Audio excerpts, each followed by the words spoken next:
Well, let's look at an example and let's look at it both ways. Let's first look at it using the p-values approach.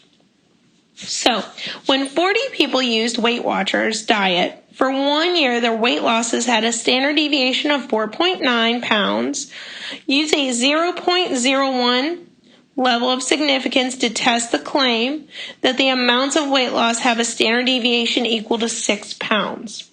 So that's our main focus right now, is just looking at their claim, which is that the standard deviation, which is sigma, is equal to 6.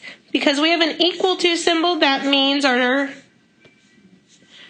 claim here is going to fall in our H naught, our null hypothesis, that sigma is equal to 6. That means our H1 is going to be the complement, that the standard deviation sigma is not equal to 6. Let me be careful and make sure I label out my claim. Other information they have also given me is that my sample size is 40. What also have they given me? They've also given me that my level of significance, my alpha, is 0.01. They've also given me another standard deviation of 4.9. Now that's only for these 40, so it's a sample standard deviation, so I'm going to use the letter S, and that will be, let's see, what did they tell me it was? It was 4.9. Continuing along. Now, because we know that we're testing something for a population standard deviation sigma, we know we're going to be doing something involving chi-squared. Now, because our H1 had a not equal to symbol, this means we have a two-tailed test. And when I draw my picture, it will look something like the following. Again, it's chi-squared, so be careful, it starts at 0 and should be skewed a little bit, like this. And again, because the not equal to, it should be two-tailed, so if I were to kind of draw a picture for myself, it would be something like this, two tails. But I need to figure out what the area in those two tails are. So first of all, I need to find my test statistic. So I need to use that formula from my notes, which is chi-squared equals n minus 1 times s squared over sigma squared. Well, n was our sample size, 40, so we can go ahead and plug that in. So it's n minus 1, so 40 minus 1. When now I've got my s, which comes next. S is the standard deviation for the sample that it gave me, which was 4.9, so I can plug that in as well. Again, notice your s is squared according to the formula. The last thing that they want is sigma. That's what we are claiming our population standard deviation is, which from the claim was 6.0. And again, notice the sigma is also supposed to be squared. Now be careful that you follow order of operations here. The order of operations has you simplify the numerator, the top, and the denominator first, and then to do the division last. So on top, you should be doing your exponents. Actually, we should actually be doing our parentheses first according to order of operations. So we should be doing the 40 minus 1, which is 39. Then we have to do our exponent second. So we'll do our squared second. So we'll figure out what the 4.9 is squared. Then we'll multiply it by our 39. Then we'll divide by whatever 6 is squared, but we need to make sure that we do the 6 squared first before we do the division. Well, after you plug that all into your calculator and you've done the order of operations correctly, you should get the number 26.01. Okay, I would definitely make sure you know how to do this properly in your calculator and that you feel comfortable doing it. So, The 26.01 is the test statistic. It's the end of one of our two tails. Well, we know that our first tail starts at 0. 26.01 is relatively small, so that will probably be the end of our first tail. So let's see. Again, our left tail starts at 0 and, according to this, ends at our 26.01. Now, I don't know what's going on in my other tail, my right tail, and that's okay. All I need to do is be able to find the area in one tail. We do still know the area in one tail will also be the same as in the other tail.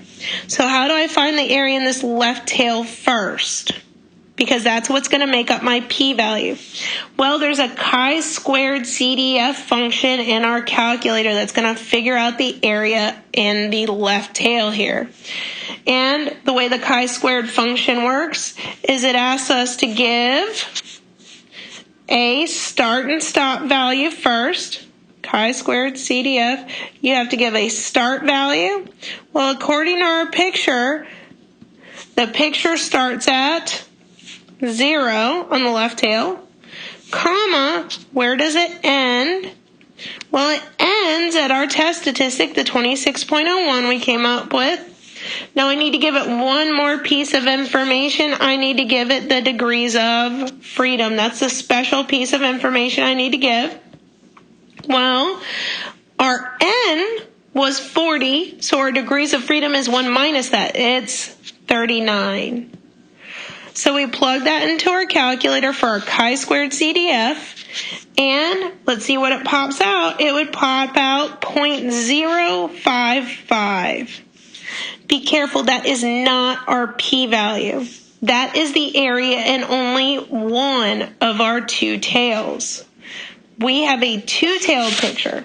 So if I were to again draw my picture, just to get an idea of what's going on here, it's not perfect, but let's see. In the left tail, what would be happening would be that left tail is 0.055.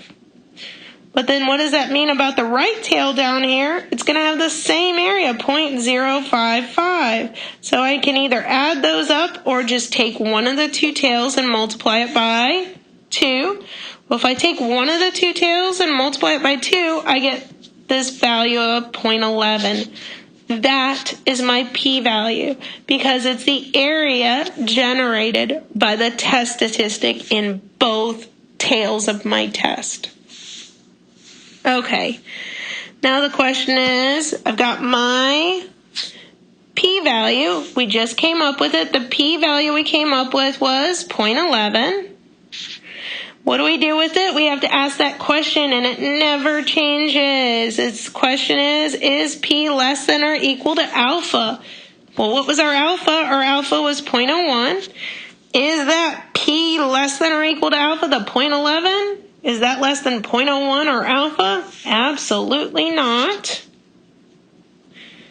What does no mean in terms of rejection regions? Remember that no means that we will fail to reject H0 because, again, our test statistic is, what does no mean in terms of is p less than or equal to alpha? Well, what that means always is that we will fail to reject H0. Well, let's have a quick reminder of what H0 and H1 were. Our null hypothesis, H0, was that our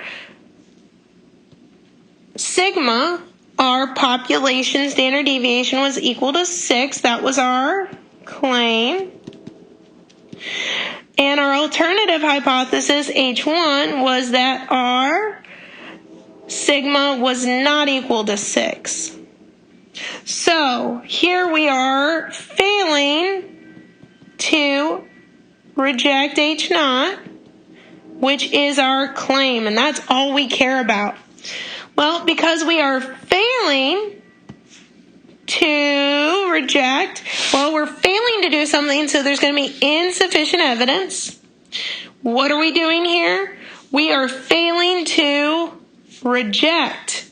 So there's insufficient evidence. We're not failing to accept. We're actually failing to reject. So there is insufficient evidence because we're failing to. What are we failing to do? We're failing to reject the claim that the standard deviation was equal to 6.0.